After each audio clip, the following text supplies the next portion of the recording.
Love bombing doesn't always come with roses and poetry. You felt chosen, seen, adored, but then just as suddenly you were walking on eggshells. If you've ever been swept off your feet and then slowly torn apart, you may have experienced love bombing. Do you find yourself questioning if your relationship is abusive? Take our Is My Relationship Abusive quiz and take the first step toward understanding your situation. You used to feel butterflies when your phone lit up. Now your stomach knots. One moment you're everything to them, the next you're too sensitive, too needy, too much. This is how love bombing works, not with violence, but with emotional overload and confusion. Let's break it down: the 5 core patterns of love bombing.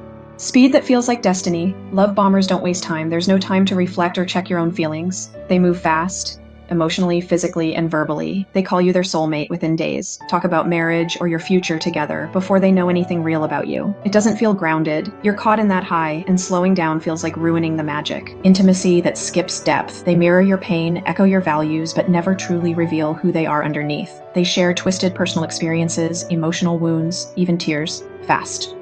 You feel trusted, special, needed, but they're not building a connection, they're creating emotional dependency.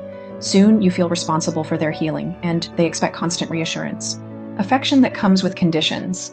At first, they're kind, giving, even moral or disciplined, but their love becomes conditional. Their approval feels like a drug. One disagreement and the warmth vanishes. Agree with them, you're adored. Set a boundary, you're hurting them. What feels like structure at first becomes a cage. Image over intimacy. In public, they post about how lucky they are to have you. In private, you're apologizing for things you didn't do. They come across as generous, spiritual, the kind of person everyone sees as a good one.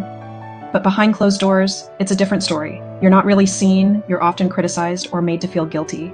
It starts to feel like their love is more of a performance, and you're just there to play a part, not be an equal. Boundaries are treated as betrayals. When you ask for space, they shut down. When you question the pace, they say you're afraid of love. When you try to slow down, they accuse you of pulling away or being cold. It's emotional blackmail disguised as passion. Healthy people respect limits. Love bombers twist them to maintain control. If this hits hard, take a moment to breathe. You're not overreacting, you're waking up. Love bombing isn't just intense affection, it's manipulation wrapped in charm. It creates confusion, dependency, and self-doubt. But once you see the pattern, you can break it. Real love honors your no. It builds slowly, and it's never afraid of space. Thank you for watching. Download our free resources, which will help you understand the patterns of abuse, spot the warning signs, and take your first steps toward reclaiming your strength and autonomy. Please raise awareness by sharing with others. You can also like or subscribe if it is safe to do so. And if you found this video helpful, stay tuned for our next video. We'll explore why love bombers do what they do, the reason behind the performance, the control, and the confusion. See you in the next video.